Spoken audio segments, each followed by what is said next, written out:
Boa noite, Flávia. Boa noite a Raquel, todos. Oi. você tem já tantos elogios da Together, tanta gente me dá feedback tão bacana, que eu acho que você vai caminhar com a gente por algum tempo, viu? Olha, gente, ela me pegou essa surpresa aqui, assim, no ar, ao vivo e a cores, só para eu ficar mais emocionada do que eu já estou. Bom, eu vou adorar, só isso que eu tenho a declarar, tá? Porque essa parceria, ela é completamente, assim, algo que tem me realizado muito. E, bom, então, vamos começar, né? Mais o nosso, né, evento aqui. Primeiro, eu queria dar boa noite para todo mundo, dizer que é uma delícia a gente poder chegar pertinho por aqui em mais esse encontro virtual. E, Flávia, antes da gente apresentar a nossa convidada especialíssima de hoje, já que hoje é o dia dos improvisos, né, assim, as surpresas, eu sei que a gente não ensaiou, mas eu queria dividir aqui com você só um pensamento. Quando você me convidou para assinar a curadoria e a direção dessa jornada, eu fiquei pensando que qual poderia ser o link entre o projeto In-House, que tem como propósito realizar eventos voltados para o conhecimento e para o autoconhecimento, e a Dial My App, uma empresa totalmente voltada para a tecnologia. E daí veio a surpresa quando você me contou da ideia do lançamento da Together, consolidando a criação de uma comunidade dentro do universo Dial My App, exatamente para conectar as pessoas e poder humanizar essa relação, fazendo tech ficar com mais jeito de gente, como eu disse no nosso último evento da minha conversa com a Constança Pascolato, maravilhosa. Enfim, eu me encantei com todo esse conceito e veio a inspiração para criar essa jornada que foi a Dial My App Meeting Experience. E agora o meu desafio maior, eu vou confessar para vocês, mas fica aqui só entre nós, tá? É que eu não era íntima desse universo. Tive que pesquisar o que era exatamente a Dial My App, que eu já tinha ouvido falar, mas eu precisava entender melhor o porquê essa empresa era considerada uma plataforma digital tão revolucionária dentro desse mercado. E daí a conclusão que eu cheguei, dentro do meu olhar da área de humanas, é que da mesma forma que a Flávia se preocupa em abraçar toda essa people community, criando a Together, e acreditando em eventos como esse nosso aqui de hoje, a experiência Dial My App também tem como síntese criar esse mesmo abraço, conectando as empresas com seus consumidores finais numa relação que eu percebo que é mais sensorial e aconchegante. E talvez isso explique, eu acho, que o nosso feedback de sucesso, e mostra o quanto você está certa no seu feeling, Flávia, em perceber que é esse mesmo o novo caminho e que o mundo está precisando dessa quebra de paradigma. Então, eu queria também te dar os parabéns pela sua iniciativa. Me vinguei. Vamos juntas. Bom, então, assim, né, na verdade, eu acho, Flávia, que seria importante aqui a gente falar, né, assim, da escolha, né, dessa curadoria, exatamente em trazer hoje esse assunto, né, que eu acho que é de extrema importância, que é a liderança através da comunicação não violenta. Então, assim, eis que é chegado o momento, né, da gente poder dar início ao nosso talk show e não perder muito tempo, né, porque, enfim, somos britânicos aqui, e no caso, eu vou apresentar, porque a comunicação é indispensável para qualquer relacionamento humano, tá? E no ambiente corporativo, com certeza, isso não é diferente. Saber apresentar o seu ponto de vista e as suas ideias com clareza é fundamental. E com cuidado, né? Para que a gente não tenha um desencontro de informações, principalmente em um ambiente que reúne tantas pessoas com perfis e temperamentos tão diferentes. E para a gente poder entender tudo isso melhor, os caminhos e ferramentas possíveis, ninguém mais indicada do que ela.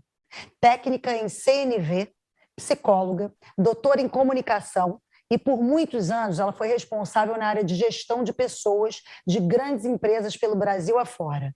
Com vocês, Renata Bidoni. Olá, boa noite. Querida, seja bem-vinda. Que delícia! Muito feliz com esse convite, feliz com a oportunidade de estar aqui com vocês hoje, podendo fazer uma contribuição, né? Que vai trazer uma vida mais maravilhosa dentro desse cenário organizacional. Então, vamos lá, Raquel.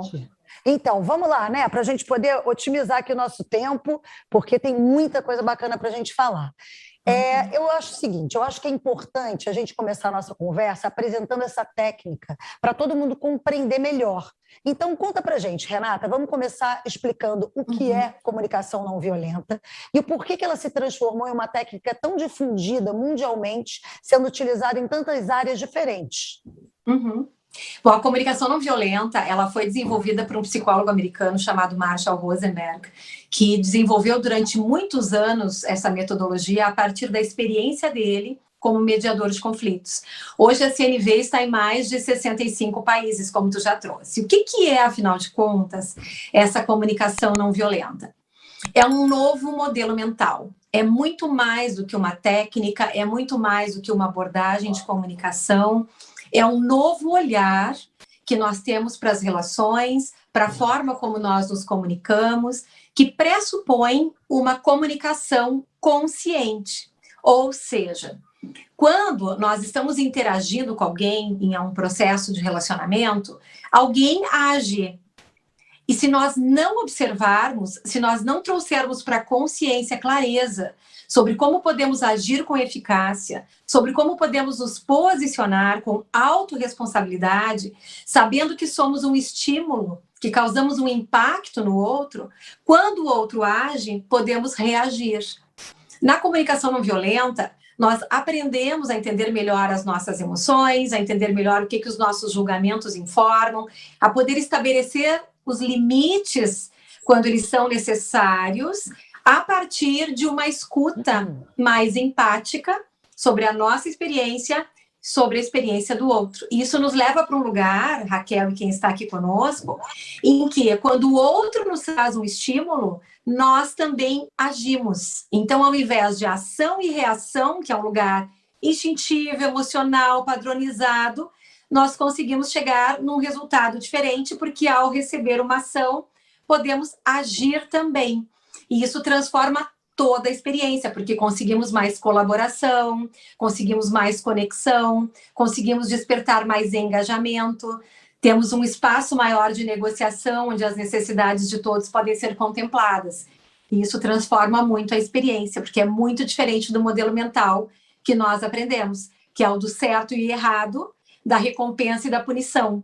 Aqui nós vamos trabalhar pela conexão, cuidando da relação, contemplando os interesses num processo de negociação, onde aumentam as chances de nós termos melhores resultados, não só concretos, como também na conexão desse relacionamento. É espetacular, né? Quer dizer, assim, algo que talvez deveria ser natural e a gente tem que aprender, né, a lidar. Agora, eu ia te perguntar o seguinte, de acordo com uma pesquisa realizada pela Harvard Business Review, 91% dos colaboradores afirmaram que problemas de comunicação podem prejudicar os executivos.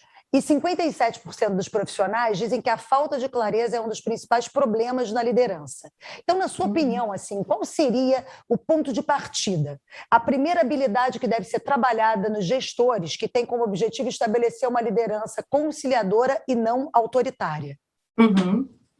Bom, essa questão da comunicação, ela realmente é algo que impacta muito, porque a assertividade tem a ver com nós conseguirmos ser claros na nossa intenção e o outro, de fato, conseguir compreender aquilo que nós desejamos. Então, muitas vezes, essa falta de clareza, essa falta de assertividade, ela vai gerar agendas emocionais, ela vai gerar oposição, ela vai gerar resistência, reatividade, dificuldade para lidar com mudanças, num processo de mecanismo de defesa, para que a gente possa para que o indivíduo possa se sentir seguro dentro do ambiente organizacional, ou inclusive dentro de um outro sistema social, como a família, por exemplo. Então, uma das habilidades que é muito importante que seja desenvolvida, que seja dada atenção, é essa capacidade de ser mais assertivo, pensar um pouco mais, estruturar de maneira mais estratégica aquilo que precisa ser transmitido, e compartilhar todo esse movimento de uma maneira mais autêntica. E aí a CNV, a comunicação não violenta, ela vai nos entregar alguns recursos para isso. Primeiro, a escuta empática, que é poder entender além da reclamação. Quando nós escutamos uma reclamação, muitas vezes isso nos torna reativos, porque podemos entender isso como uma crítica e tentamos defender naturalmente a nossa reputação. E quando fazemos isso, às vezes não somos assertivos, porque o outro pode entender aquilo como uma resistência. Então, uma das habilidades que a liderança precisa desenvolver, se quiser ter um ambiente de mais inovação, mais criatividade, de mais engajamento, é justamente, além das perguntas, aliás, além das respostas, que somos treinados como líderes de organização o tempo todo para resolução, para poder trazer solução para os problemas, é aprender a fazer mais perguntas, entender mais a respeito do que o outro precisa, a respeito daquilo que ele está tentando defender quando ele age de maneira resistente, e também aprender a fazer pedidos mais claros, a sair deste lugar de reclamação e transformar a reclamação num pedido sobre algo que precisa acontecer para que toda a questão que precisa ser administrada, seja de relacionamento, seja relacionado a uma questão de metas, de resultados, num processo de feedback, por exemplo, seja trabalhado de maneira mais objetiva, com mais autenticidade, cuidando desse relacionamento, mostrando quais são os impactos, falando sobre como se sente a partir disso e, acima de tudo, transformando aquilo que nós não temos, que nos leva a reclamar, em algo que seja um pedido que vai frutificar não só para os resultados da empresa, mas para a potencialização da relação entre gestor e colaborador, como também para a própria experiência de carreira desse colaborador, que vai ter uma experiência onde ele vai ter condição de se sentir mais competente, aliás, de se perceber como mais competente, e também poder desenvolver aquilo que seja necessário para que ele entregue aquilo que, de alguma maneira, está sendo solicitado e que também vai promover a ele uma experiência positiva ao se sentir alguém que está realmente fazendo uma contribuição diferenciada para esse resultado, seja do time, da empresa, enfim. Pois é. Agora, é engraçado, né, Renata, assim, porque o ser humano, em geral, né, ele tende a julgar, a transferir a responsabilidade dos problemas sempre no outro.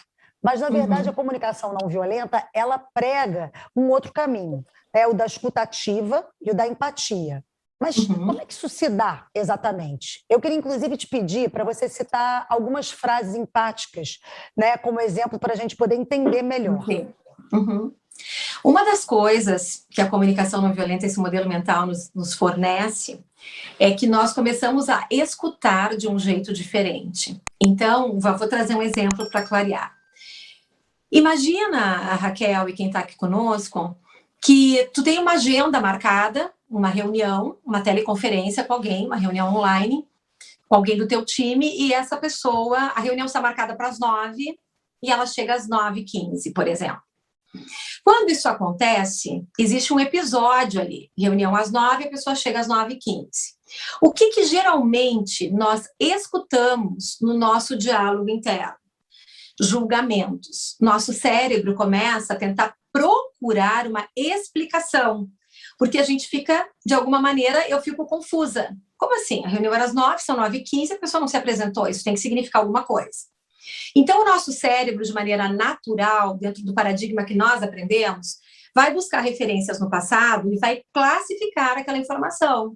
Reunião às 9, a pessoa chega às 9h15, isso pode significar, por exemplo, falta de comprometimento, falta de engajamento, falta de organização, falta de planejamento, falta de consideração, falta de respeito, falta de motivação, enfim. Então, nós vamos buscar referências no passado e isso vai se transformar num pensamento. Quando esse pensamento se forma, ele vai ser um input para as nossas emoções. Então, ao pensar, essa pessoa não está me levando em consideração, essa pessoa não está comprometida com a empresa, é provável que isso desperte emoções como preocupação, ansiedade, angústia, raiva, irritabilidade, hostilidade, desconfiança. Então, o nosso pensamento, a partir daquela percepção, gera uma emoção. Então, quando a gente começa a compreender a comunicação não violenta, isso transforma a nossa experiência emocional, porque nós vamos começar a escutar isso de um outro jeito. Primeira coisa, nós vamos entender que os nossos julgamentos, eles são códigos. O que nós vamos entender também é que as nossas emoções também são códigos, e são códigos que nós precisamos decifrar, porque informam sobre as nossas necessidades.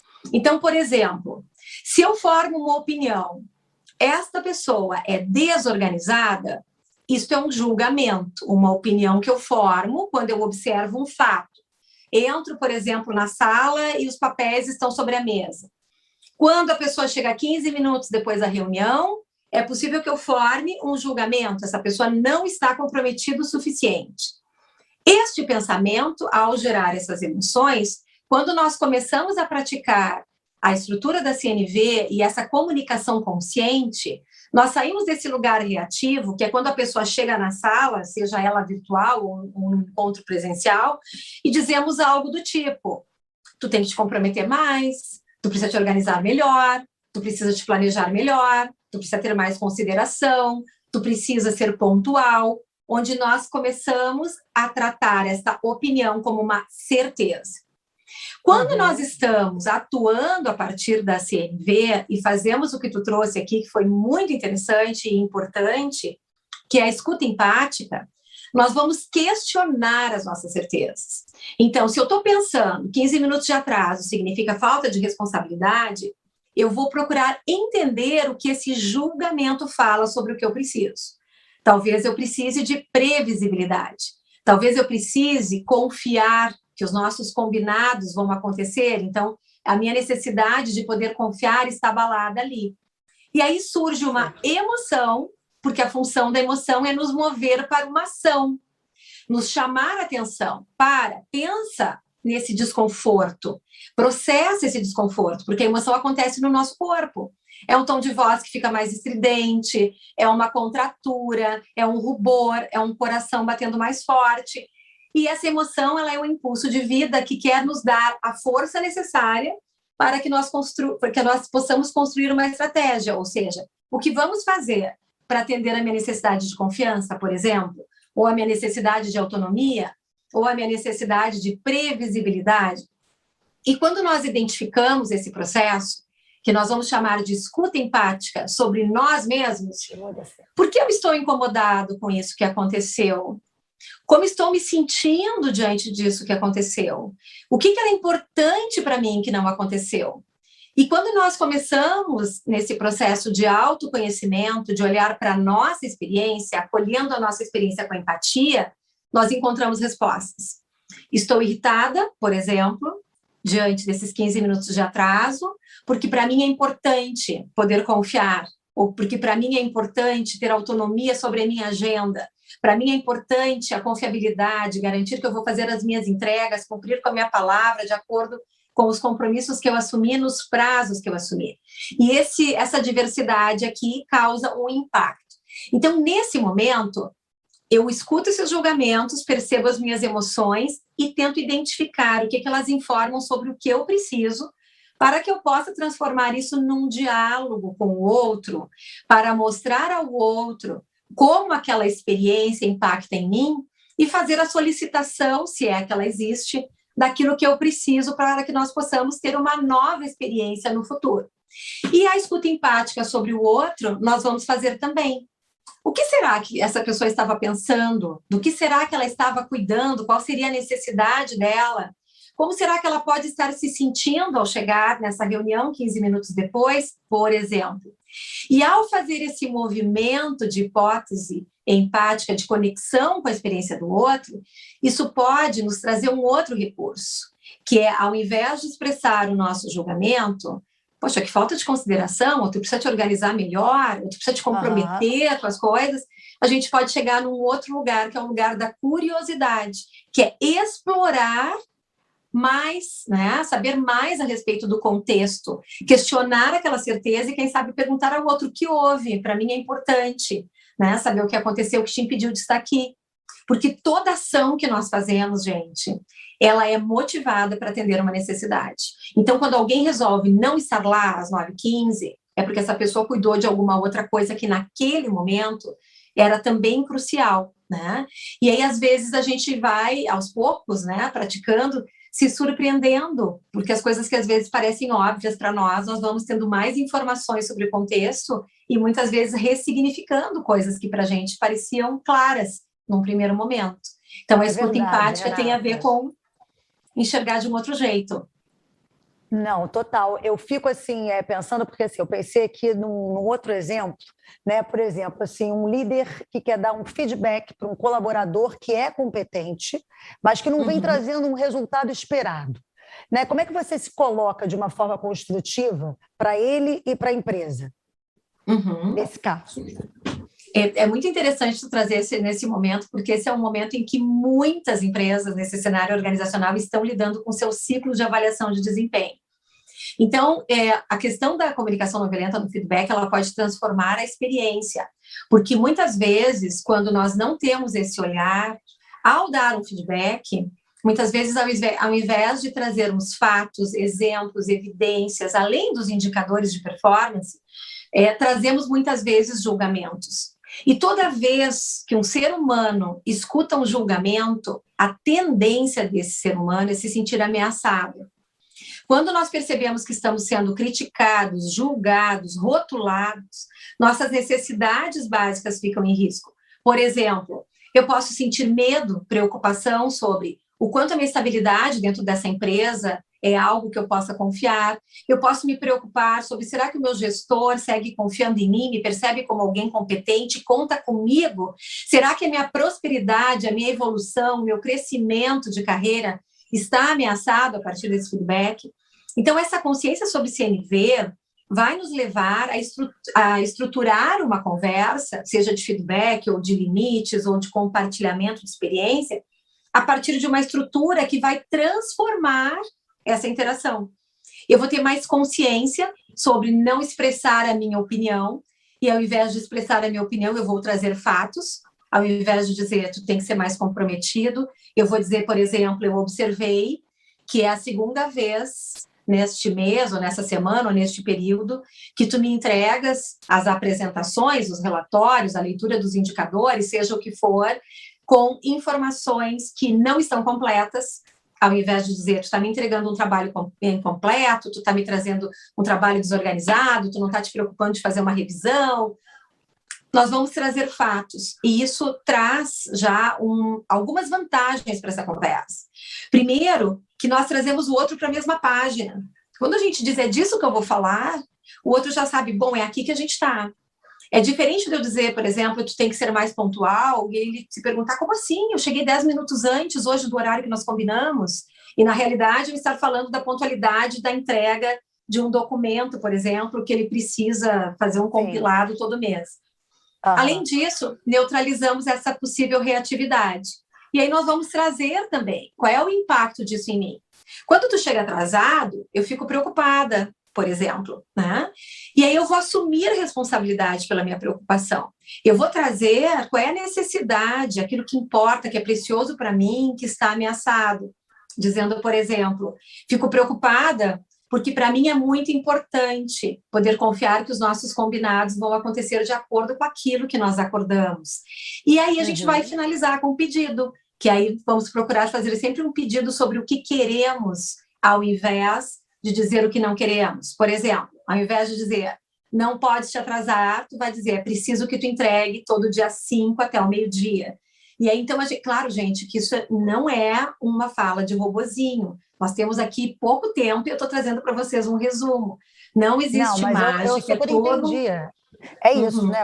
A coisa do mudar esse olhar para o construtivo, né? Que você falou uma coisa assim, que a gente não percebe, né? Mas quando a gente realmente acaba colocando, né, o não na frente de uma frase, ou já barrando, né, empacando a possibilidade, né, de um caminho, né? Assim, isso muda toda a ótica, né, e todo o destino de uma conversa.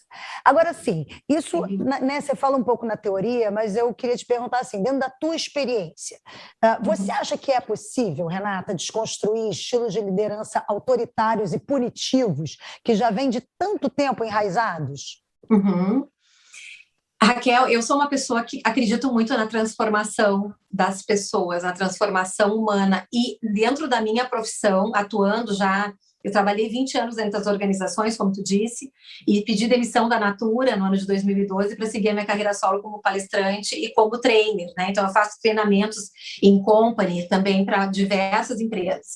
E dentro da minha experiência, pelos depoimentos, não só dos contratantes, como também das próprias pessoas, é sempre possível uma transformação. Só que para que aconteça uma transformação, a pessoa precisa se mobilizar para isso.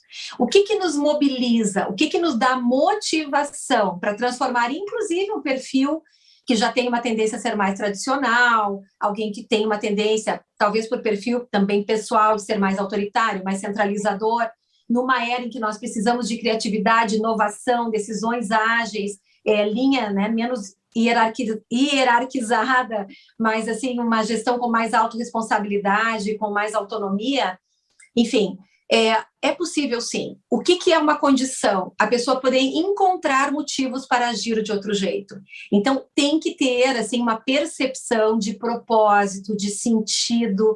Eu tenho que perceber que se eu mudo o meu estilo, se eu mudo os meus paradigmas, o meu modelo mental, as minhas estratégias habituais, as novas estratégias são capazes, e me sinto seguro, confiante, de que as minhas necessidades, que são as necessidades básicas de todo ser humano, por exemplo, evolução, autonomia, apreciação, inclusão, pertencimento, enfim, reputação, propósito, que essas necessidades podem ser atendidas a partir de outras estratégias. Então, ao experimentar e ao ter um resultado diferente, naturalmente o processo de transformação vai acontecendo, porque a pessoa vai percebendo novos resultados.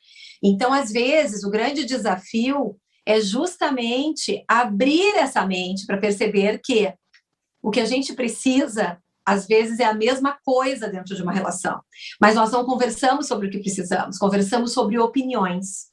E aí, nesse processo de defender cada um a sua opinião, às vezes perdemos o foco e não conseguimos a conexão necessária para o acordo. Entendi. Você acha que na prática, né, quer dizer, assim, quando literalmente a pessoa sente né, concretamente as mudanças, isso também vai estimulando, como tudo na vida, né, Renata? Acho que tudo que a gente, né, às vezes resiste, mas experimenta e abre a cabeça, né, para ver e sente que tem resultado, a gente investe mais. Agora, geralmente, quando a gente se sente super agredida em uma situação inesperada, por exemplo, a gente tenta encontrar alguma forma de segurar a reatividade. E aí vale contar até 3, respirar fundo, se retirar do local. Então, eu te pergunto, qual seria a técnica recomendada no caso, né, da comunicação não violenta? Bom, tudo isso que tu trouxe faz muito sentido, inclusive dentro de CNV. Porque quando nós respiramos, nós oxigenamos o nosso cérebro. Então, a respiração, ela tem um poder muito importante, que é de mudar a nossa fisiologia. Como as emoções são um processo fisiológico, quando nós respiramos, eventualmente, estamos vivendo uma emoção, por exemplo, de medo. Provavelmente seja com cortisol, né, alto, com adrenalina alta, me preparando para a luta. O processo de respiração, ele pode nos ajudar a nos trazer para a presença.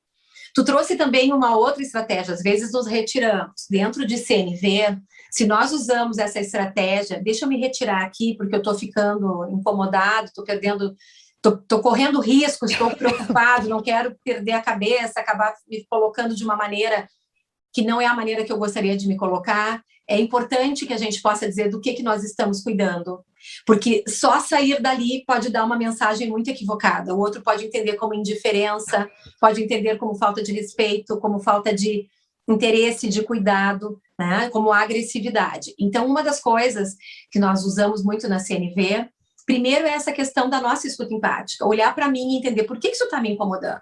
Por exemplo, imagina que alguém chega e me diz: Renata, tu é grosseira, tá? Isso é uma coisa difícil de ouvir. Ou, Renata, tu é muito fria. Ou, Renata, tu enfim, o que for, tá? Egoísta, tá? Imagina que eu escuto isso. Ou vocês que estão aqui conosco escutam. Isso é uma coisa que dói, né? Nos sentimos agredidos. Aliás, sim, achamos que estamos sendo agredidos. É uma crítica, é um julgamento. Eu vou explorar essa experiência que eu estou tendo. Por que eu estou me sentindo agredida com isso? Por que isso me incomoda? Me incomoda, por exemplo, se eu sou chamada de egoísta, porque para mim é importante as pessoas perceberem, terem um sinal de que elas podem contar comigo.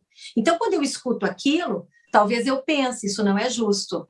Ao pensar que isso não é justo, provavelmente eu vou visitar a emoção da raiva. Essa raiva, ela quer me movimentar para que eu estabeleça os limites, não é para bater no outro e não é para xingar de volta. Claro. Mas só que a gente às vezes não faz isso, porque olha só o que a gente aprendeu: olho por olho, dente por dente. Se o outro está sendo grosseiro comigo, o que nós aprendemos é, se ele precisa aprender e a se transformar, e naquele momento eu não tenho vontade de dar um carinho ali, dar um beijinho, dar um abraço, ajudar o outro, porque eu estou achando que ele não é justo, estou com raiva dele, nós aprendemos que as pessoas se transformam pelo amor ou pela dor. E a CNV nos entrega uma outra possibilidade, que não é nem pelo amor ou pela dor, é pela tomada de consciência, pela autorresponsabilidade, pelo autoconhecimento, pela empatia, pela escuta empática, pela ação consciente. Porque olha que coisa incrível que é isso, Raquel. O outro está falando comigo num tom que eu considero grosseria. Está me dizendo, tu é egoísta. E aí eu penso, ele é grosseiro. E aí, como eu aprendi que para transformá-lo, eu preciso dar amor e eu não estou com vontade, só me resta a estratégia de promover a dor. Como é que eu posso promover a dor? Isso a gente vê acontecendo quando as pessoas agem de maneira instintiva, quando elas reagem, portanto, quando elas trabalham com o mindset que a gente aprendeu. O que acontece? Vou dar o troco. Agora, numa próxima circunstância, eu vou poder devolver. E aí me transformo em alguém grosseiro também. Estou condenando, estou achando que está errado o comportamento dele, ajo de maneira reativa, reajo a partir do convite do outro, a forma como ele age causa um impacto em mim, eu reajo, ao invés de ir para esse lugar de presença, de tomada de decisão consciente sobre algumas perguntas para responder a tua pergunta. Como eu posso agir com eficácia diante disso? Qual é a forma que me representa diante dessa interação? O quanto essa relação é importante para mim? Qual é o resultado que eu gostaria de ter depois dessa interação? Para que a gente possa nos trazer para um lugar consciente e perceber que, se estamos desconfortáveis com aquela forma, a forma mais poderosa de nós transformarmos essa interação é se nós fizermos um novo convite, se nós mudarmos a nossa reação, convidando o outro a agir de uma maneira que tenha mais congruência com o resultado que nós gostaríamos. Então, grosseria com grosseria perpetua provavelmente grosseria.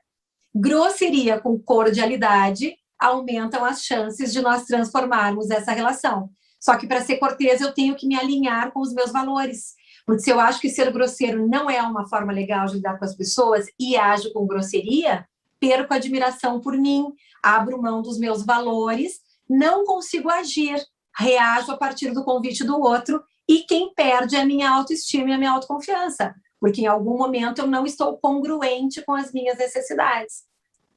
Renata, é quase que uma equação emocional isso, né? Sim. Que, na verdade, parece simples, mas não é. Mas já entendemos que também não é impossível, né? Quer dizer, não existe exatamente, né, uma inteligência emocional, na verdade, né? Onde você vai, né, entendendo que uma coisa, né, reage e outra. E eu acho que é muito prática também, né? Acho que independente, assim, eu acho que você absorve, mas acho que você vai errar uma vez e os erros e tentativas. Agora, assim, uma dúvida bem interessante que me ocorreu aqui. O que adianta eu me aprofundar e colocar em prática a CNV, né, a comunicação não violenta, se o outro que eu estou falando nunca ouviu falar em CNV e vai me retornar com outro tipo de comunicação? Como é que você sai do lugar aí? Adorei essa pergunta, porque tu vai me dar a oportunidade de finalizar o raciocínio anterior. Vou pegar o mesmo exemplo, tá? Sim, tu é maravilhosa, não é à toa que tá todo mundo escrevendo, né, para a Flávia. Porque eu também te assisti nos outros eventos, é uma costura que tu vai fazendo maravilhosa. Então, olha só. Imagina o seguinte, eu tô aqui praticando a CNV, porque tudo na vida, gente, é prática. É uma equação emocional, parece desafiador, parece difícil quando a gente vê pela primeira vez, mas existe muito sentido, existe uma lógica. E isso vai nos ajudando a ver propósito em tudo isso. E nós vamos também praticando e percebendo que as coisas mudam, porque se eu faço uma reação diferente, eu faço um convite diferente. Então, mesmo que o outro conviva comigo, ou trabalhe comigo, ou seja filho, marido, esposa, mãe, pai, colaborador, gestor, par, né? Enfim, a posição que for, nunca na vida viu CNV, Se eu tenho essa possibilidade, esse recurso, eu digo instalado em mim, porque é uma mudança de modelo mental, tem que aprender e fazer o download e depois praticar, né? Olha a diferença que faz. Eu sou a mesma Renata e a pessoa olha para mim e diz, Renata, tu é egoísta. Ela está me dizendo um julgamento, uma opinião que essa pessoa formou sobre algo que eu fiz. O que esse julgamento fala? Esse julgamento não me torna alguém egoísta. Esse julgamento feito por ela é a opinião que ela formou sobre algo que aconteceu, que não atendeu alguma coisa importante para ela. Então, quando formamos julgamentos negativos a respeito de algo, de alguém, esse julgamento fala das nossas necessidades não atendidas. Esse aprendizado é ouro, é uma das chaves do portal que transforma a nossa experiência, mesmo quando o outro nunca viu. Quando nós temos um julgamento que é favorável sobre algo, sobre uma experiência ou sobre alguém, esse julgamento nos informa que coisas importantes para nós foram atendidas. Por exemplo, eu posso dizer, eu adoro trabalhar com aquele gestor, ele é maravilhoso, é o melhor gestor que eu já tive. Eu com necessidade de autonomia, ele com o perfil delegador natural, match perfeito aqui. Preciso de autonomia e ele delega, trabalhar com ele para mim é maravilhoso. Uma outra experiência, se eu sou uma outra pessoa com uma necessidade, por exemplo, de direção, de mais confiança, de segurança, de previsibilidade, de planejamento, de certeza, são necessidades que me mobilizam mais, coisas que são mais importantes para mim, que eu dou valor na minha vida. Se eu respondo para esse gestor delegador, talvez eu tenha uma experiência de que eu viva insegura, que eu nunca sei se eu estou fazendo as coisas certas, eu acho que não é bom falar com ele porque ele não traz as informações completas. E eu estou trazendo isso para vocês porque agora eu vou fazer o exemplo aqui de como apenas uma pessoa com esse conhecimento pode transformar a experiência. Então, imagina o seguinte, agora que a gente está sabendo que as nossas opiniões, os nossos julgamentos falam das nossas necessidades, se essa pessoa chega e me diz, Renata, tu é egoísta, e eu lembro disso, ela está reclamando. Essa reclamação expressa uma necessidade não atendida. Esse julgamento, onde ela me classifica como egoísta, fala de alguma necessidade, alguma expectativa que ela tinha, algo importante para ela que não aconteceu. Eu vou ficar curiosa, ao invés de responder egoísta é tu, ou não fala comigo nesse tom, ou quem tu pensa que tu é para falar comigo desse jeito. Tá me chamando de egoísta, mas a semana passada eu te pedi ajuda, tu disse que não podia. Sai desse lugar aqui de tentar defender que eu sou certa e que a errada é ela, né? Para não ficar num lugar perigoso de quem pode ser punida, ou alguém que não é competente, ou alguém que é mais fraco na relação, enfim. E eu vou tentar identificar a necessidade dela a partir da escuta empática, e eu posso fazer uma verificação. Então, ela pode me dizer o seguinte, Renata, tu é uma egoísta? E eu posso dizer para ela, por exemplo, eu estou entendendo que tu estava precisando do meu apoio, que tu contava com a minha ajuda em alguma situação e que isso não aconteceu. É disso que tu está falando? Tu está chateada porque tu estava precisando de apoio? Tu contava comigo? Tem alguma coisa que tu gostaria de me pedir agora? Ou me conta, aí a gente vai poder usar essa estrutura. Me conta o que aconteceu. Vou tentar fazer com que ela me traga um fato, mesmo que ela tenha trazido um julgamento, e vou fazer perguntas que possam contribuir para que ela expresse a partir dos componentes da CNV. Entendi. Estava pensando aqui, enquanto estava falando, aquela velha frase, né? Entre ter razão e ser feliz, eu prefiro ser feliz, mas isso daria uma outra pergunta e não vai dar tempo. Então, eu vou voltar para uma aqui que eu estava pensando, que era assim, ó, que, na verdade, todo mundo aqui tem uma vida pessoal, né? Além do trabalho. Então, eu achava interessante, né? Assim, a gente também voltar um pouquinho para a família, né? Para não dizer que não falamos de outras coisas. Assim, aí eu fiquei imaginando, assim, aquele filho que não faz o dever de casa assiduamente, né? Como ser empático, né? E dar limites ao mesmo tempo para esse filho? Olha só, vou trazer de novo o conceito da necessidade. Eu, por exemplo, estou interagindo com um filho, ele precisa fazer uma tarefa para a escola e essa criança está se negando a fazer a tarefa. Ou ela está, de repente, jogando um videogame, ou ela está brincando de boneca, enfim, ela está fazendo alguma outra coisa, tá? O que acontece? Quando nós fazemos essa solicitação, nós podemos ter mais ou menos potência. Dentro da CNV, nós temos clareza que, dependendo da maneira como nós falamos, e não só falamos, mas da maneira como nós escutamos, nós podemos gerar mais colaboração ou mais resistência. Quando nós temos essa clareza de que o outro, ele está tomando uma ação, estou jogando videogame, ele está fazendo algo, isso é uma estratégia para atender uma necessidade, ou seja, se ele está jogando videogame, ele está motivado a fazer aquilo. Existe uma motivação. Encontra motivos para agir jogando videogame. Eu, por outro lado, sendo pai ou mãe, ou sendo um líder, por exemplo, solicitando alguma coisa para alguém, porque isso vai valer para qualquer instância da nossa vida, o que vale e que vai nos ajudar são essas premissas, esse entendimento e essa nova maneira de entender e também expressar.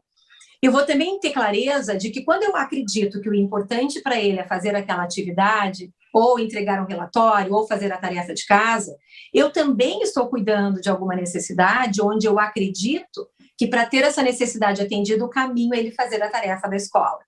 Então, estamos os dois lutando com o instinto de vida. Eu, por exemplo, querendo cuidar da minha autonomia. Eu quero que meu filho cresça inteligente, capaz, tenha boas notas, possa escolher uma boa profissão, para que ele um dia cresça, tenha a vida dele com independência e eu possa viajar pelo mundo quando chegar, né, sei lá, em algum momento que eu queira. Se o meu filho não for competente assim, eu vou ter que sustentá-lo a vida toda. Isso vai impactar na minha autonomia. Às vezes a gente não tem essa clareza, mas é isso que está impulsionando, tá? Ou talvez seja alguma coisa de apreciação. Eu acredito que se meu filho for bem-sucedido, isso também vai contribuir para a minha experiência de reputação, de ser uma boa mãe, ser vista, ser admirada, que também é uma outra necessidade humana. Então, eu quero que ele faça a tarefa impulsionada para atender algumas necessidades, onde fazer a tarefa é uma estratégia, é o como, é a ação que eu acredito que tem que ser feita para cuidar daquilo que importa para mim. Ele, por outro lado, ou ela, está num movimento de cuidar de uma outra necessidade. Por exemplo, necessidade de lazer. Quando ele está ali jogando videogame, ou ela está brincando de boneca, enfim, o que for, falando com uma amiga no WhatsApp, olhando TikTok, o que for, está cuidando de uma necessidade de lazer. Então, temos dois seres humanos aqui e que nós não aprendemos a conseguir a colaboração do outro, considerando que ele também é humano, independente da idade que tiver. Se tiver 2, 3, 5, 10, 15, 18, 25. Então, o que a gente faz? A gente usa o poder, a dominação, que foi o que nós aprendemos. Dentro das empresas, usamos o crachá. Eu sou gestora, a palavra final é minha. Dentro da nossa casa, eu sou tua mãe e teu pai, eu sei o que é melhor para ti. Faça, obedeça se tem juízo. Foi isso que nós aprendemos. Então, nós tentamos fazer com que o outro faça a qualquer custo, impondo com que ele se sinta mal a respeito dele. Seja sentindo vergonha, sentindo medo, sentindo culpa. E aí a gente usa, por exemplo, se tu não fizer a tarefa, eu vou chamar o teu pai. Estou tentando provocar que ele faça pelo medo. Eu posso tentar também pela ameaça, o poder coercitivo, esse autoritário, esse da punição, que a pessoa faz pelo medo de que algo de mal vai acontecer, que alguma necessidade dela não seja atendida. Então, a gente vai lá e tenta, por exemplo, pela vergonha. Se tu não fizer a tarefa amanhã, aliás, se tu não fizer a tarefa hoje à noite, a mãe vai filmar aqui para mandar para tua prof, para ela ver que eu te pedi para fazer, foi tu que não quis. Ou a gente tenta, às vezes, pela culpa. Tu vai deixar a mãe muito triste se tu não fizer. E aí, nesse movimento, às vezes, nós temos uma obediência imediata. E essa obediência imediata faz com que a pessoa, tá bom, vou parar de jogar o videogame e vou fazer a tarefa. Mas ela não está engajada. Ela está fazendo aquilo pelo medo de perder alguma coisa preciosa para si. Então, com o tempo, nós perdemos a boa vontade. Por isso que a CNV nos entrega um outro recurso, que é um recurso que vai trazer mais engajamento, onde o outro se percebe sendo considerado, onde ao invés de fazer uma fala acusatória sobre o que o outro está fazendo, nós falamos sobre o que nós precisamos. Então, a conversa, ela é uma conversa muito baseada numa atitude protagonista e autorresponsável. Então, eu vou dizer, por exemplo, né, quando a mãe te pede para fazer a tarefa de casa, e tu diz nesse momento que tu não vai fazer porque tu está olhando videogame, eu quero te dizer que eu fico preocupada, Porque para mim é muito importante, né, que tu possa crescer saudável, que tu possa ter um tempo de descanso, que amanhã tu te sinta bem contigo mesmo, quando tu chegar em aula e poder participar e tudo mais, que tu tenha mais tempo nas tuas férias. Então a gente vai mostrando também para o outro que aquela estratégia também pode atender às suas necessidades. E aí a gente vai construir um pedido, que aí podemos usar também da disciplina positiva. Tu vais fazer a tarefa, por exemplo, né? Antes do teu banho ou depois do jantar. E aí nós trazemos algumas possibilidades que dão também para o outro aquela percepção de autonomia, mas são possibilidades que estão reguladas ali. Não é tipo, não vai fazer a tarefa, é agora ou é nessa hora aqui. E aí a gente vai abrindo uma possibilidade de negociação. E até para poder compartilhar isso, né? Escuta empática. Vou te falar uma coisa, Renata, é muito rico, né? Assim, na verdade, assim, Flávia, você tinha total razão, e eu vou até te chamar aqui agora, porque, assim, a Flávia começou muito certo dizendo o seguinte, óbvio que esse assunto, ele é tão rico, ele é tão profundo, e eu sou assim tão fã da Renata Bidoni, porque eu acho que ela coloca, né, assim, com uma gentileza e uma comunicação totalmente não violenta, e que a gente entende tudo, não é, Flávia? Está ouvindo a gente? Estou ouvindo bem agora. Vocês estão me ouvindo? Renata, sim. Vamos ver se eu aprendi bem hoje, tá? Quando a minha amiga Patrícia Franco, que deve estar aqui assistindo a gente, me falou mais cedo, brincando, e ter amigos é maravilhoso, né? Porque quem tem amigo de verdade tem opiniões sinceras. Falou, Flávia, você, num evento de comunicação não violenta, mas eu lembro de você no início da carreira, com uma comunicação mais violenta. O que eu falo para ela hoje? Renata, como é que eu dou esse feedback? Falo, Pati, você tem que olhar para mim. Hoje, você tem que descongelar esse olhar do passado. Me fala, Renata. Bom, primeiro, eu quero tomar um cuidado no que eu vou falar agora, gente, para transferir, para não correr o risco de causar um entendimento de que existe uma fórmula, que essa fórmula é única e que a gente vai sempre falar de um jeito encadeado. Mas existem alguns caminhos, tá? Um dos caminhos é essa escuta empática. É poder oferecer para ela o teu entendimento sobre o que pode estar acontecendo quando ela diz isso. Por exemplo, como é que é o nome dela mesmo? Patrícia? Patrícia Franco. Tá, por exemplo, dizer assim, Patrícia, eu estou percebendo que tu está surpresa. É isso? Está te surpreendendo que eu esteja participando de um evento de comunicação não violenta? A gente vai poder ajudar o outro a perceber o sentimento dele, tá? E a gente e quando existe um sentimento de surpresa, é muito provável que existe uma sensação, tô confusa, né? Uma outra coisa, parece que tu está confusa quando tu vê isso. Aquela imagem, né, que tu tinha a meu respeito, não está combinando com essa informação que eu te passei. Obrigada, essa poderia ser uma questão. E uma outra poderia ser expressar, se eu quiser dizer alguma coisa, por exemplo, quando tu me diz isso, eu fico um pouco surpresa, né? Porque para mim é muito importante que tu saiba que eu mudei, que a vida andou, que eu tive uma possibilidade também de fazer novas escolhas, que eu fui me transformando, eu fui tendo aprendizado, então eu quero te pedir. E aí tu pode trazer, né, por exemplo, aquilo que poderia compreensão, ou que ela dê um voto de confiança, ou que talvez, né, ela te diga outras coisas no futuro, enfim.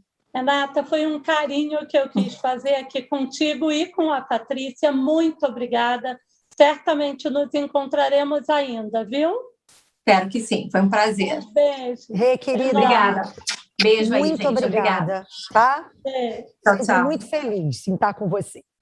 Também. Obrigada, bom, um beijo e agora, dona Flávia? Temos aí muito umas trocas interessantérrimas também para fazer.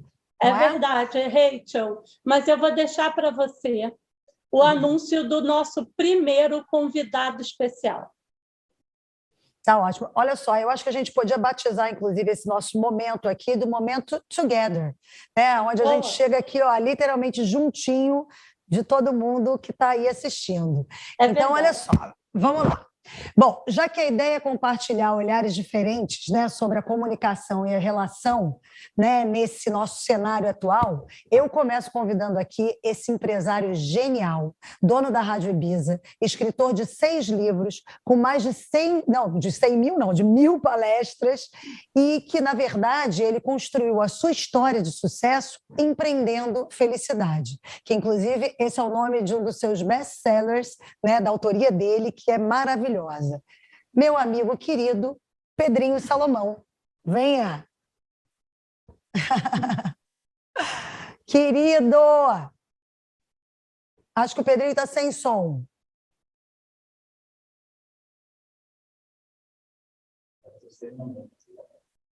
Eu não estou ouvindo. Flávia, você está me ouvindo? Eu estou te ouvindo e não ouço o Pedro. Não. Agora, Pedrinho, agora. Não, filho, não me escuta. O pessoal está falando Agora que não escuta. sim. Escuta, não? Sim. Agora sim. Então tá. Uma escuta empática. Não violenta, tranquila. Nada violenta. Participar desse encontro, Raquel. Um beijo, querida. Sempre muito bom estar com você. Querido. Aliás, boa noite oficialmente a todos. Eu estava aqui quietinho, curtindo, né, a fala gostosa da Renata e pensando um pouquinho em tantas reflexões importantes que ela trouxe.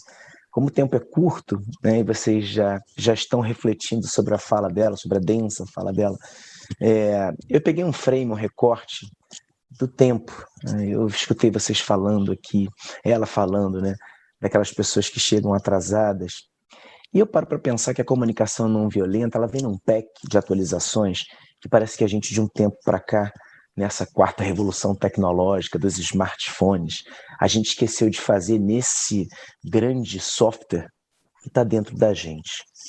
Nós, todos seres humanos, a gente tem esquecido de apertar o botãozinho para fazer um refresh, para poder se utilizar de todos os aplicativos que estão disponíveis para nós nos conectarmos com o que nos trouxe até aqui. E o Val Harari, um dos maiores pensadores modernos, né, no seu Genial Sapiens, e depois no Homo Deus, e ainda no 21 Lições para o Século XXI, traz questões particulares de por que nós nos tornamos, se é que a gente pode dizer assim, uma raça dominante. Por que a gente chegou aqui com tantos atributos e conseguiu se estabelecer nesse mundo feroz? Sem dúvida nenhuma, porque nós somos humanos. De um tempo para cá, parece que a gente se esqueceu um pouco do que é ser humano. E a comunicação não violenta talvez seja a parte fundamental desse pack que faz com que nós possamos nos tornar cada vez mais humanos.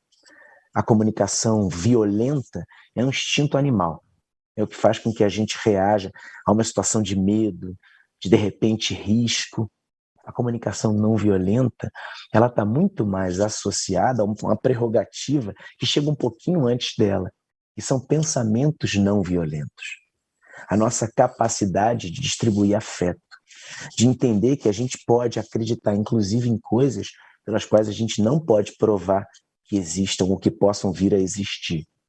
Isso fez com que a gente pudesse fofocar, confabular, chegar até aqui criando argumentos, narrativas, meias-verdades ou inverdades que tornam a nossa vida muito mais gostosa do que olhando de forma direta do que as dos leões, dos papagaios, dos animais. E tem um grande fator restritivo, talvez de todos o mais nocivo, para que a gente não consiga encontrar essa humanização disponível para a gente atualizar os nossos corpos e as nossas mentes.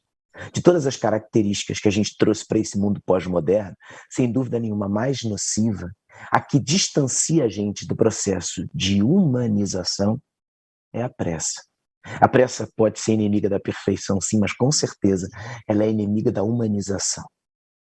E nós já não conseguimos viver sem nos sentirmos apressados. A gente quase que se condena se a gente acordar num dia com calma, sem perceber que a pressa é a capacidade de fazer o tempo faltar. Apressados são aqueles que abrem o aplicativo para saber qual é o melhor caminho. Quando estão dentro dele, percebem que aquela é a pior de todas as escolhas, porque o mundo é feito de apressados.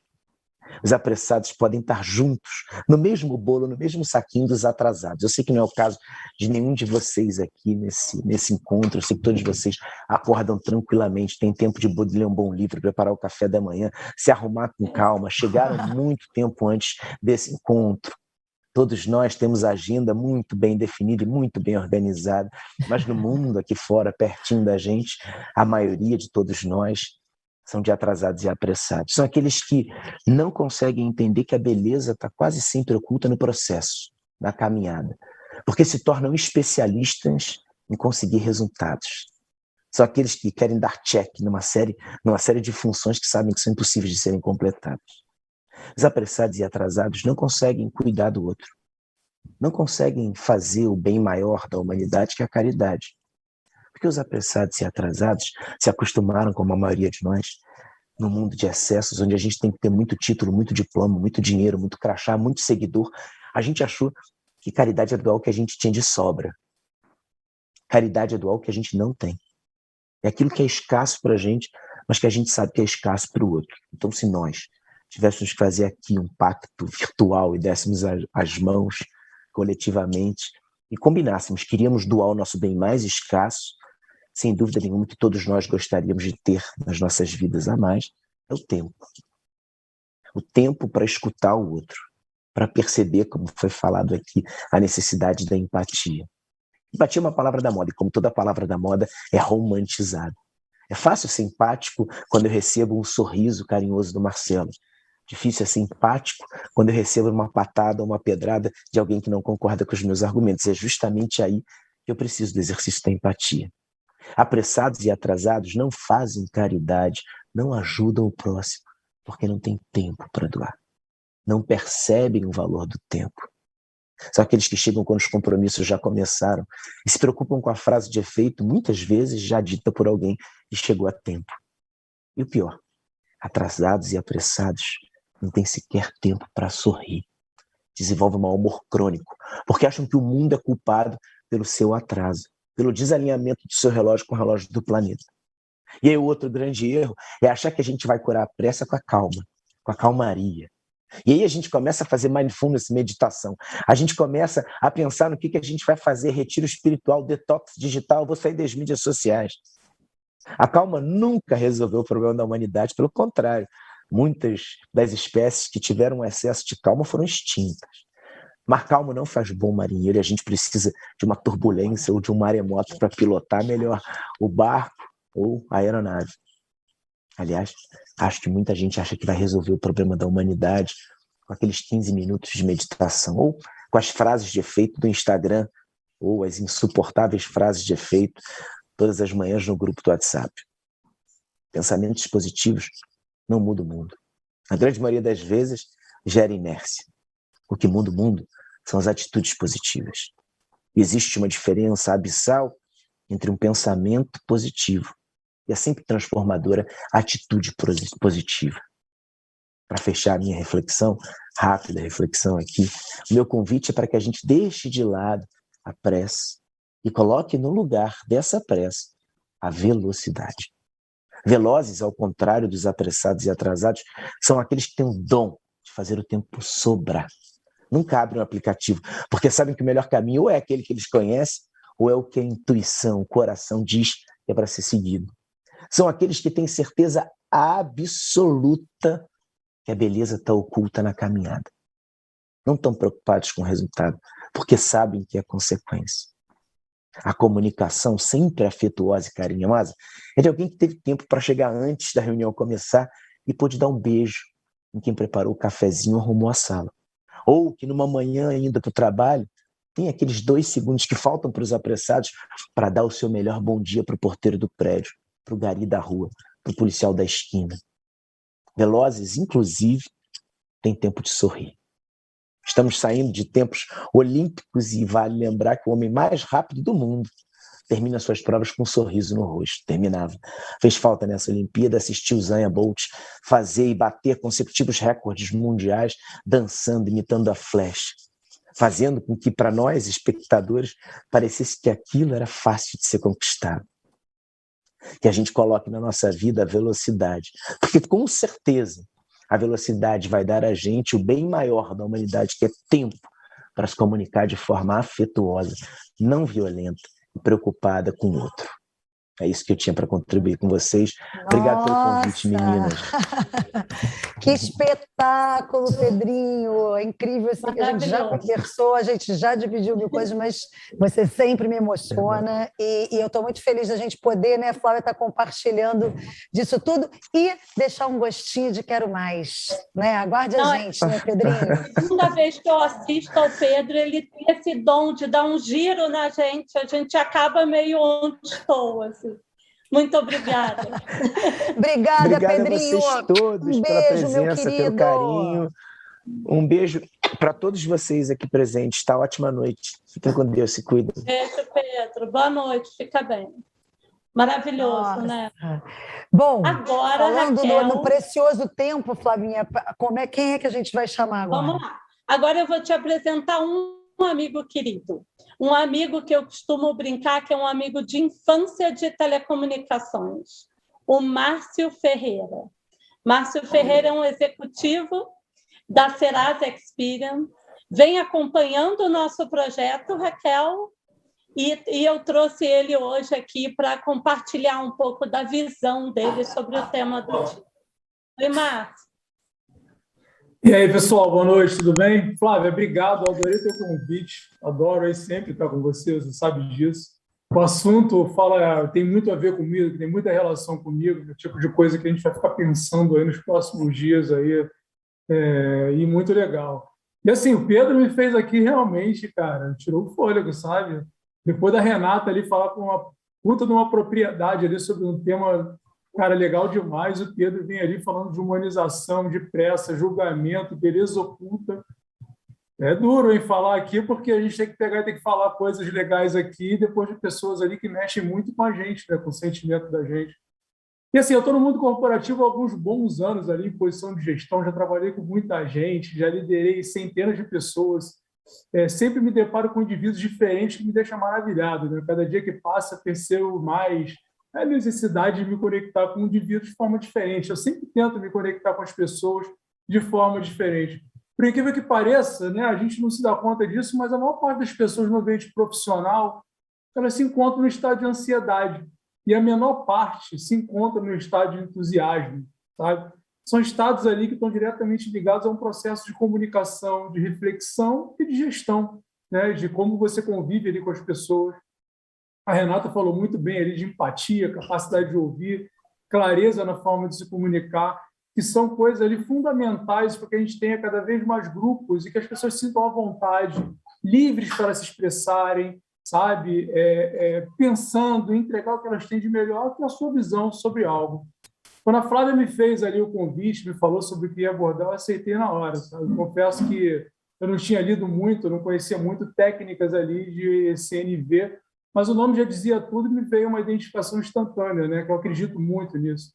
Minha terapeuta me fala, quando olha para mim, ela sempre fala na frase assim, ai que endurecesse, pero sem perder a ternura jamais, né?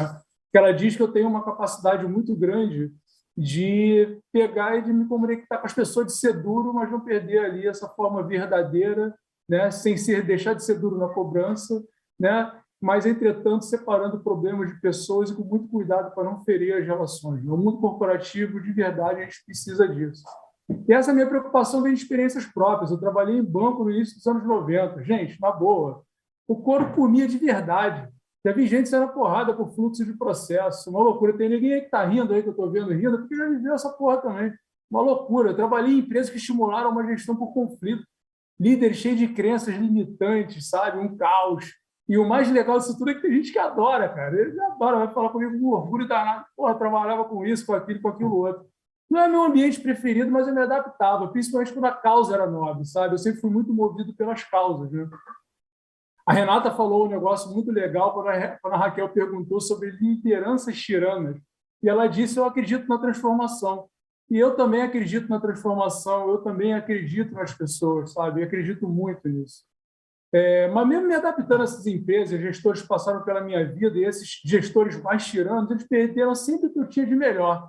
A capacidade de ser eu mesmo, a capacidade de mostrar minha visão sobre o todo, né? Deixar claro o que eu realmente sinto, o que eu realmente penso.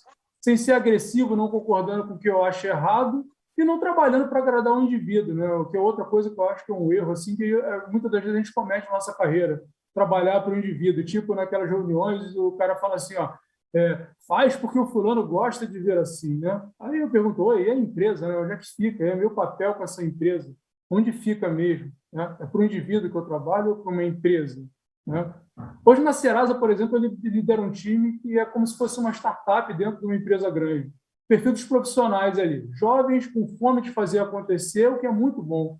O grande ponto dessa galera é o imediatismo dessa turma, né? Ela entra na empresa e antes de terminar o período de experiência, o cara vira para você numa reunião de feedback e pergunta para você assim, quando é que eu vou ser promovido? Cara, isso é um barato, é ótimo, né? E no dia ali, que eles estão ali, o gestor não estiver muito atento a isso, tem uma coisa que vai ser complicada.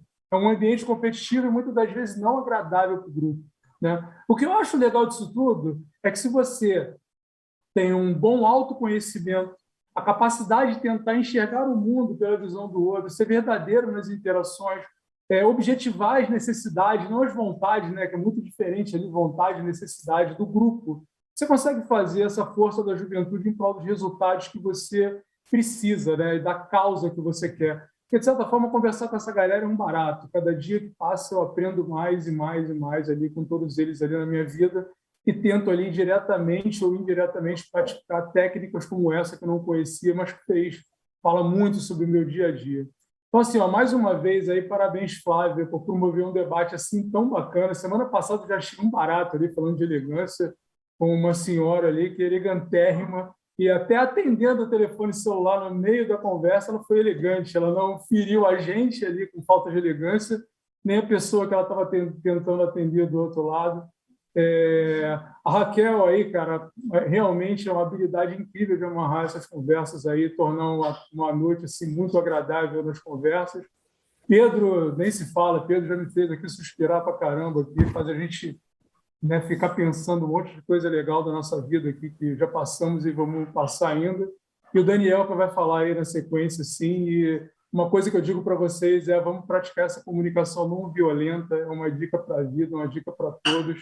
Valeu, gente. Muito bom estar com vocês aqui essa noite, compartilhando os momentos bacanas aqui. Meu amigo querido, muito obrigada. Obrigada. Viu? Muito bom. Márcio é essa verdade, sabe, Raquel? Que a gente fica assim querendo catar para a gente essa verdade. Eu sabia que ia ser um momento muito especial aqui. E agora a gente vai fechar a noite com alguém que, para mim, representa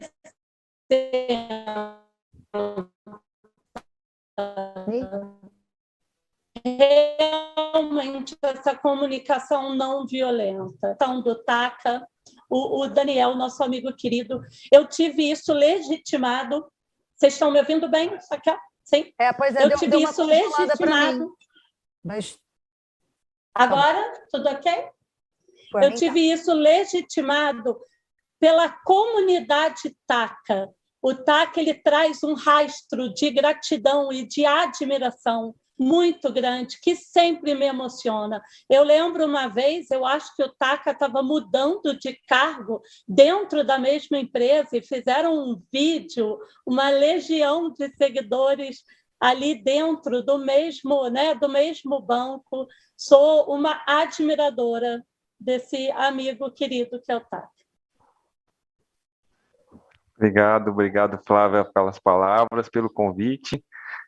Raquel também. Eu, na verdade, agradeço ter a honra aqui de participar. Acho que o tema é super pertinente, né? E com a capacidade de transformação enorme. As reflexões todas que a Renata trouxe, né? O Pedro, depois o Márcio.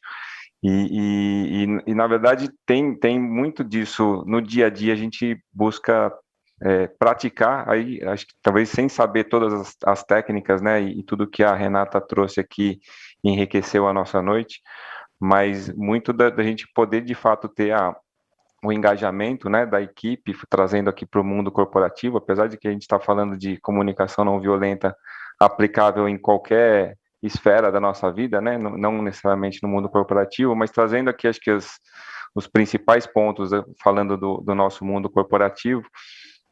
tem algumas experiências que eu já passei nesse sentido para, né, e com reflexos super, super bacanas de engajamento mesmo do time, né? Eu acho que quando você traz a necessidade da equipe para a tomada de decisão, quando eles se sentem considerados, escutados, quando eles participam do processo. Eu vou até compartilhar um episódio que para mim foi bem marcante, nessa equipe, inclusive, que a Flávia acabou de citar, que a gente precisou fazer toda uma transformação da estrutura. Então, a gente pivotou, né, lá dentro do banco mesmo, a estrutura toda que era organizada por produto, por linha de negócio, e a gente, na verdade, ia pivotar a estrutura para fazer uma organização da operação e da gestão por jornada do cliente, né? Então, a gente precisava mexer basicamente com todas as pessoas, com todas as cadeiras ali da área. E foi incrível, no final das contas, porque o processo, da forma como foi feito, não foi feito de forma... foi mais democrático, né? No final, a gente acabou envolvendo as lideranças, mas envolveu todas as pessoas, né, qual que era a necessidade que a gente tinha de fazer, e conseguiu considerar, inclusive, quais eram os interesses, né, e as preferências dela dentro dessa nova forma de organização. E quando a gente depois tentou montar o Lego ali, né, de como a nova estrutura ia funcionar, levou o máximo em consideração possível esses interesses manifestados das pessoas, né? Então, isso teve um poder. Obviamente, a gente não conseguiu colocar todo mundo onde queria, né? Mas a gente tentou ao máximo fazer essa aderência, e o poder que isso teve, apesar de mexe muito, né, na zona de conforto de todo mundo, mas o poder que isso teve de engajamento ali no time para fazer acontecer, mesmo, né, todo mundo conseguindo fazer novas funções e operar de uma nova forma, foi incrível. Então, eu acho que tem aí uma declaração na prática, né, compartilhada não com essa técnica toda, obviamente, que a Renata trouxe, mas de trazer, sim, a consideração, né, e a necessidade das pessoas, os interesses, para a tomada de decisão, e qual que é o poder que isso tem, né, no dia a dia. Esse vídeo que a Flávia até comentou no início, para mim foi também muito marcante, né, que eu estava saindo dessa estrutura, inclusive, e foi muito gratificante, foi até emocionante, no final das contas, os depoimentos, né, de todos eles. Eu nunca tinha recebido um vídeo dessa forma também, e a Flávia acabou também conseguindo, teve acesso a isso, e foi bem bacana, foi muito marcante. Então, acho que um poder aí de transformação enorme aí dessa questão da comunicação não violenta, e eu acho que só experienciando, né, experimentando esse tipo de coisa, é que a gente cada vez mais precisa se disciplinar para fazer dessa forma, né? Eu acho que o natural é o que a Renata colocou, a gente acaba indo pro contrário, né? A gente, culturalmente e tudo mais, a gente foi habituado a fazer de uma forma diferente, né? Nessa questão de olho por olho, dente por dente. E eu acho que a gente se disciplinar e saber que isso tem uma capacidade de transformação enorme, e engajar as pessoas, principalmente, e ter a obediência delas, não naquele momento, né? Mas sustentar isso no tempo, e você ter, de fato, seguidores, né, mesmo dentro da empresa, para fazer toda a mudança acontecer, é incrível. Então, eu queria mais compartilhar essa experiência, né, e prática, que funciona demais, assim, é um depoimento nesse sentido de como essa questão da comunicação não violenta, de trazer as necessidades de todos estarem participando das decisões, isso de fato engaja e transforma, né? Transforma, e ganha todo mundo, né? Não é um ganha-perde, é um ganha-ganha. Então, agradeço demais aqui, acho que o evento foi excelente, todas as reflexões, né? E o convite aqui, Raquel e Flávia, mas estão todos de parabéns. Acho que todos os dias, né? Esse é o terceiro dia já que eu também participo, alto nível aqui, acho que a gente está com um evento muito, muito bacana, e acho que tenho certeza que todo mundo está conseguindo enriquecer aqui no seu dia a dia com isso, né? Obrigado mesmo. Obrigada a você, Taka. Até a próxima. E você sabe que você é responsável por aquilo que cativas, né?